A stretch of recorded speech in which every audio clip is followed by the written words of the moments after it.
The men running this frontier post rarely have their meals on schedule. A call to arms may come through at any time.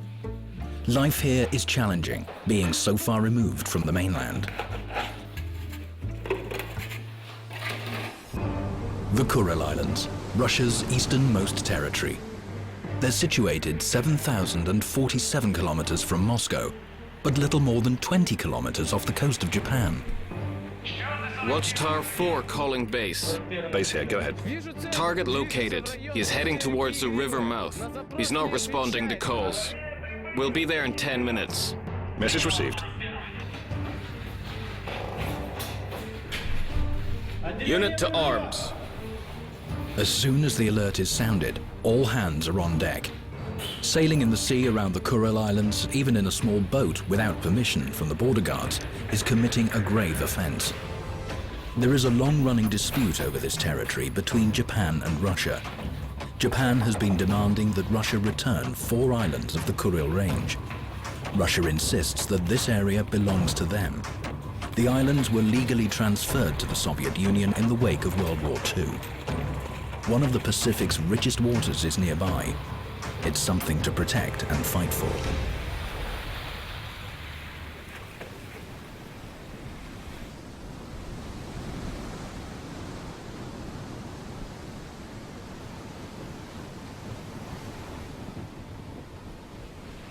Getting to the Kuril Islands is no easy task. The ever-changing weather often delays regular flights. A motor ship is the only reliable means of transportation. It regularly takes people and supplies to the islands. Most passengers carry big bags containing food and other basic necessities.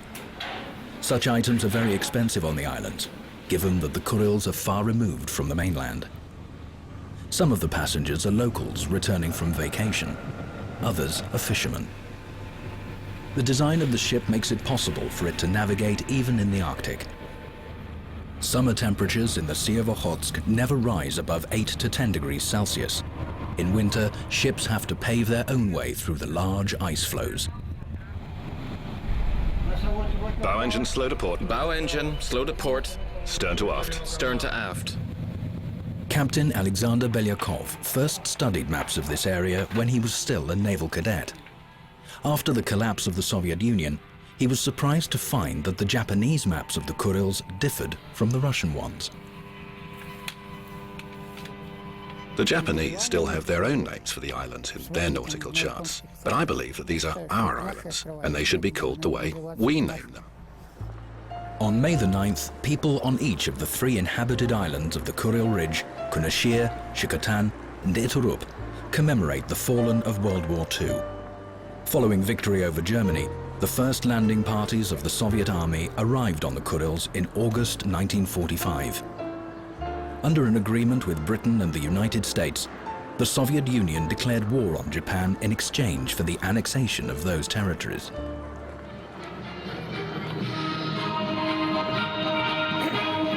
Shortly after Japan's surrender, Soviet army servicemen on the Kurils were joined by new inhabitants of the island. Most of them had come from Siberia. Today, there are some 19,000 permanent residents on the islands of the Kuril chain. Many of the spectators and participants in the parade are grandchildren of those first settlers. This time, it's been decided not to show off military hardware. Instead, the procession features off-road vehicles provided by a club of cross-country racing fans. It's the first ever parade on Kunashir Island involving civilians as well as the military.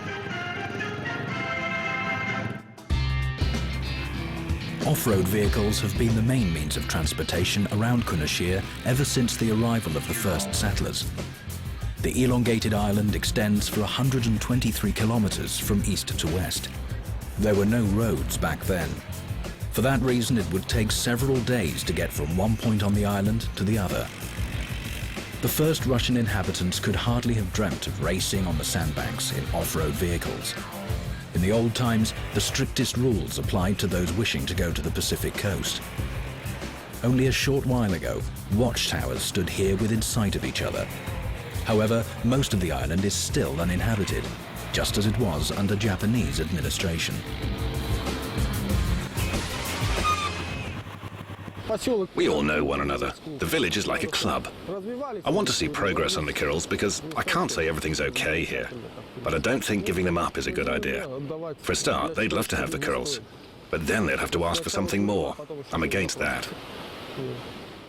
The first settlers were told they were supposed to stay on the Kurils for 5 years. The parents of Natalia Kozlova, who's employed at the local history museum, arrived here early in 1946.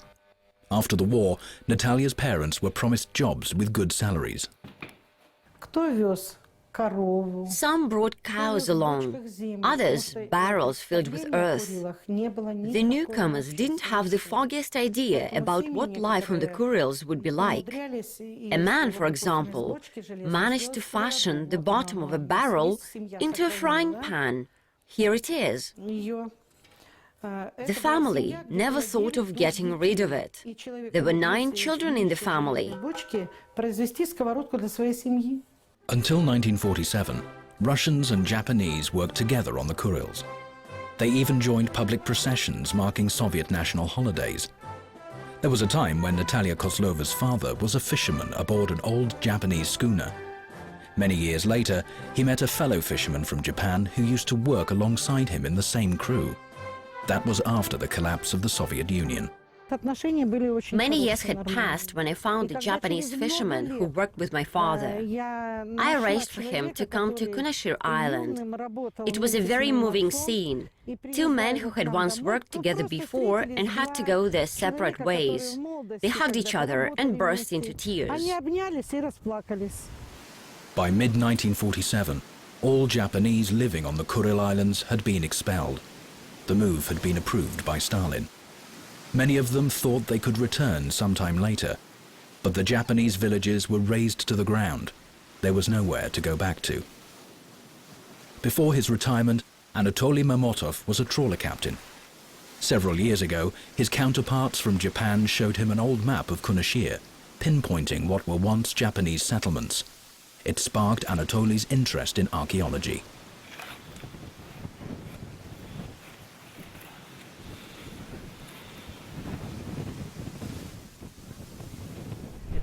This imperial Japanese Khatani bull has poetry written on it. Anatoly adds new exhibits to his personal collection nearly every time he comes here. It's close to a rock called Devil's Finger. Most of the finds are household items. This medicine bottle dates back to the late 19th century. They were only allowed to take a mere 20 kilos of their belongings back to Japan. A group of Japanese visited us in the village of Yuvenai. We were digging up things at the time. A broken piece of crockery was given to one of the Japanese women. Her house used to stand right there, you see. She embraced us and broke into tears. Russian seafarers first visited the Kurils in the late 17th century. They wrote detailed accounts of their experiences. The Japanese had not settled on the islands at that time. Here, the Russian voyagers met the Ainu, the indigenous people of the Kurils, who looked more European than Japanese. The language they spoke differed from Japanese as well. Today, the Kuril Nature Reserve covers an area where the Ainu used to live. Biologist Irina Nevedomskaya plans new ecologically friendly paths across the island. Each spring, she walks the mountainous paths before the arrival of the tourists. Irina takes her 6-year-old daughter Nadia on such expeditions. Kunashir means black forest in the Ainu language. There are indeed very many conifers on the island. Generally speaking, most of the place names on the Kuril Islands are not at all of Japanese origin. They are derived from the Ainu language. Even the word Kurils come from that language. The Ainu word kuru means person. Hey, let's get going, my kuru. This place in central Kunashir is called the Dog's Head because of the hill on the horizon. Anyone ascending the slope has to cross over very small ditches. They're reminders of the fortifications that once stood around Ainu settlements. Russian merchants had a long history of trade with the Ainu. After the Japanese seized the islands, the forcible assimilation of the indigenous population began. This is one of the places where Ainu ancestors lived a long time ago. Frankly speaking, nobody knows who those people were, but they are considered to be the Ainu people. They had a fortress on this mountain, and these are the defense fortifications, resembling ditches or pits.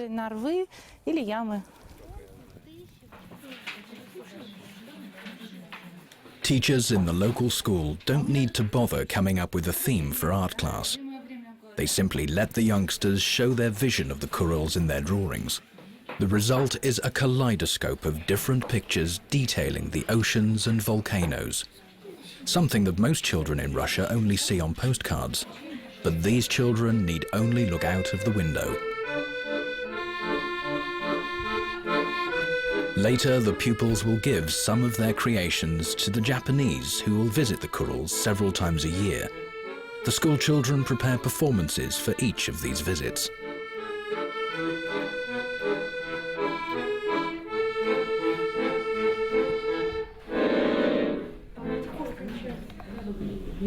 Okay, start softly, go to the climax, and then finish softly again.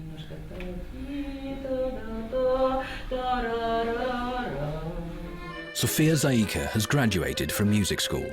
She's rehearsing the song that she will sing to welcome a Japanese delegation during a visit to the Kurils. Previously, Sofia sang at a concert in Japan when she was visiting Hokkaido Island. That was the first time that a delegation of children went to Japan. I sang in Japanese. I felt a bit shy because, of course, it's their language. Anyway, we sang songs in Japanese as well as Russian. The Japanese were pleasantly surprised.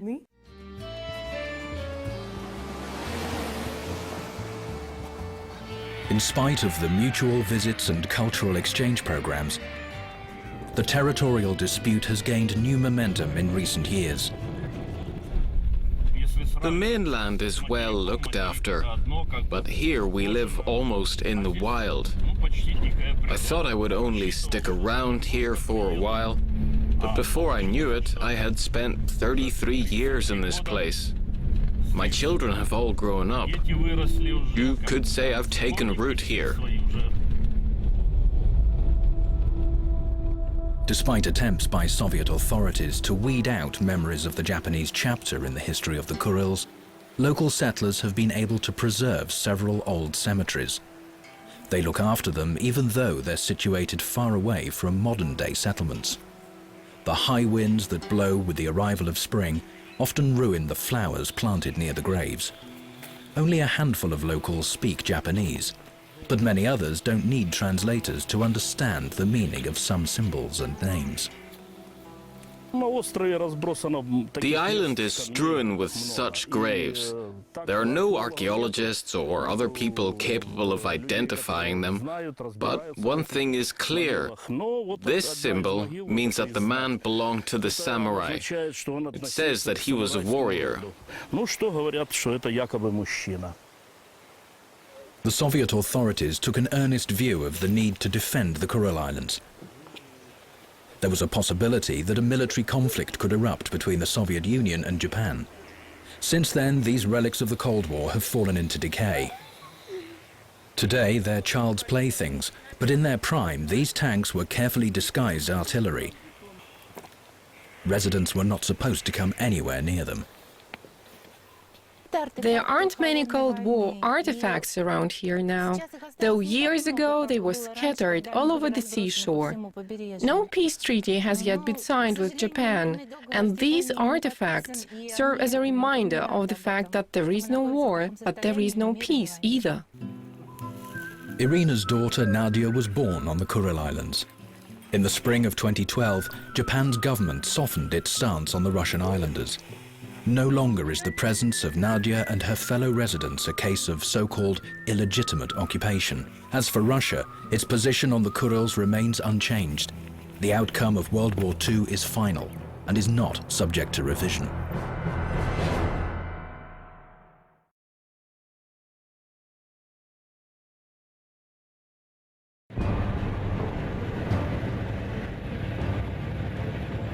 A Coast Guard base, According to a satellite intelligence report received by a border guard patrol boat, a ship suspected of poaching crabs has been spotted several kilometers off the Kuril Ridge.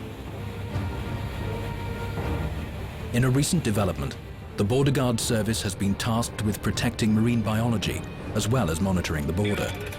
After receiving the poachers' coordinates, the patrol boat captain orders his crew to unmoor. Patrol vessels are some of the speediest ships, capable of traveling more than 50 kilometers an hour. One crewman on the stern flags it down. A motorboat is lowered from the patrol vessel. The group of Coast Guard inspectors needs to make haste. They have to reach the offending ship before the catch is thrown overboard.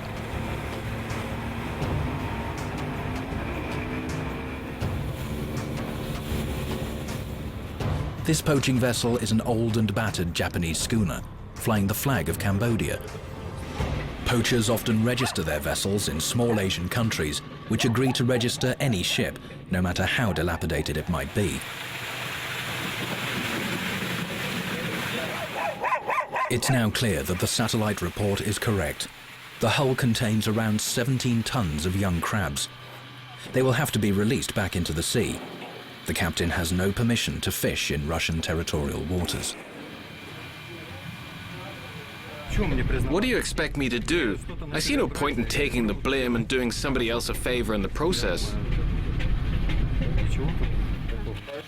The hull is packed full. Even if the catch is legal, it's not allowed to catch crabs in such huge quantities.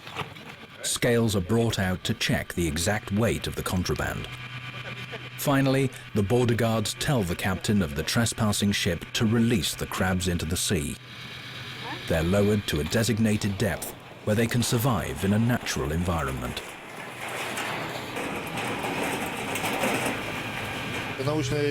Biologists are going to examine the crabs to determine which part of the sea they came from. They'll find out whether or not the catch originated from Russian territorial waters, and if it was permitted. If it was not legal, and there are no proper documents, then this is a criminal offense. After the collapse of the Soviet Union, many people inhabiting the Kuril Islands turned to poaching as a means of survival.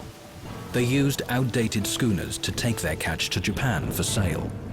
Ship graveyards can be seen scattered across the entire shoreline of Kunashir. Many left in search of employment. More people went after an earthquake shook the island. People stopped coming here. Kunashir's economy is only just beginning to get back on its feet. A type of seaweed called Anfeltia is washed ashore here. In Soviet times, it was used to make a confectionery ingredient called agar-agar. Today, it's easier to come by fragments of Japanese crockery than find traces of agar-agar production. Even so, this place is still a tourist attraction. It was the scene of the first Russo-Japanese conflict dating back to the early 19th century. Southern Kunashir is only 20 kilometers from Japan. In 1811, Russian explorer Vasily Golovnin was captured in the Japanese fortress that stood on this bank. He was arrested simply because he had ventured to come ashore. Golovnin spent more than 2 years in captivity and became the first man to escape alive. Whatever little is left of the Japanese fortress is now on display in the front garden outside the home of amateur archaeologist Anatoly Mamotov. He lives in the village of Yuzhno-Kurilsk. His tiny plot of land depicts one of the first attempts to reconcile the Russian and Japanese positions on the island's history. This pillar used to stand in the village of Golovnino. Its Japanese name was Tamari Aniva.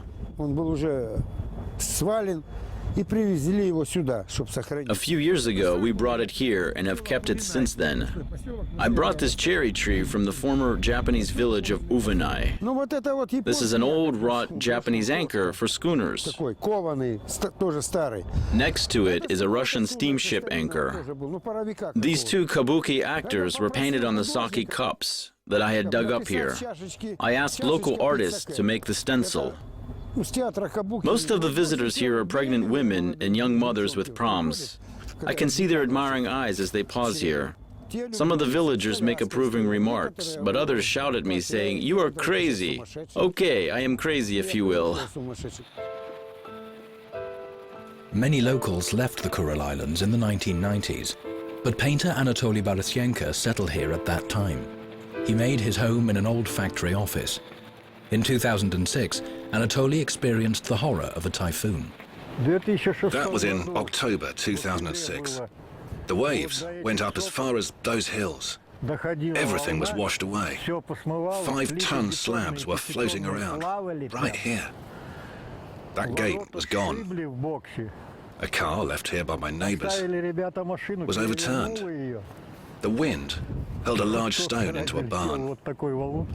All of my paintings fell down, of course. But strange as it may seem, my home survived. Anatoly prefers a reclusive lifestyle.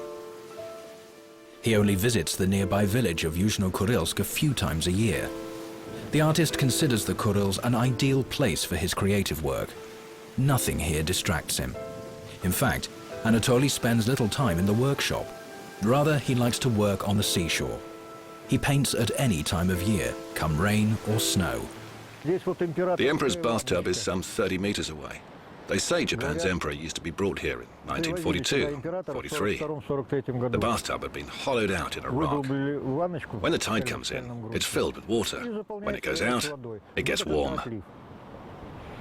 Back in the 18th century, Russian explorers built a chapel on the Kurils. Later, the Japanese tore it down. It was only in the 1990s that the Orthodox Church was restored here. The children among the current congregation were born on the Kurils. The baby boom is the first significant increase in the population of the Kurils in 20 years. The reason is simple. The fate of the Kurils was up in the air after the Soviet Union collapsed. Now locals don't need to worry about the future of their children. Today, it's abundantly clear that the islands will continue to be Russian territory. The Orthodox Church on the Kurils was fashioned out of an old meeting hall. Its bells were salvaged from discarded ships.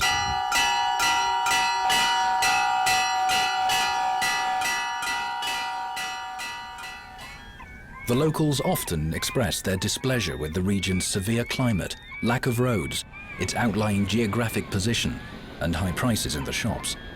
But paradoxically, they flatly dismiss the mere idea that they might have to leave this place for good. Fishing is still the main source of income on the Kurils. These waters yield some of the best catches in the Sea of Okhotsk. Early in the morning, a crew of fishermen check their nets. The catch is meager in the spring. The spawning season is still about a month away. Besides, local fishermen are still dealing with the consequences of the reckless overfishing of previous years. This is a good one. It's true that poachers have been reined in somewhat, but we don't get the sort of fish that we used to. Nowadays, you never know if you will catch anything at all here, and yet this is a gold mine of an island if you work hard. Sofia Zayika, the music graduate from Yuzhno-Kurilsk, was meant to welcome a Japanese delegation on the shore. Unfortunately, the visit was called off due to stormy weather in Japan.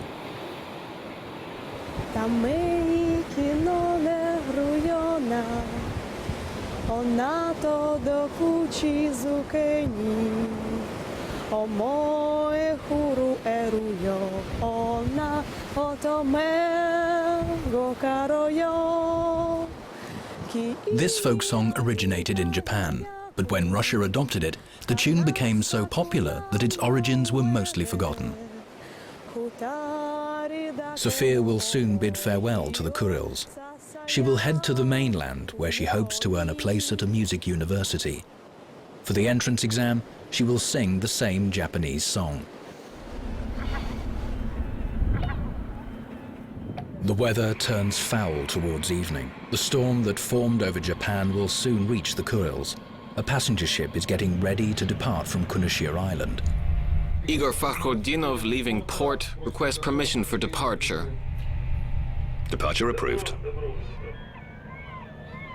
As the ship leaves the port of Kunashir, it retraces the same route that 17th century Russian voyagers used on their way home after the discovery of the Kuril Islands. Today, each sailing can transfer 200 people to the mainland. Those years when people were all too eager to buy one-way tickets have long since passed. The captain gives the command to raise the Russian flag as the boat departs. The ship will return 2 days later. It shuttles 4 times a week, in any weather, the whole year round, demonstrating Russia's clear desire to keep its easternmost territories, the Kuril Islands.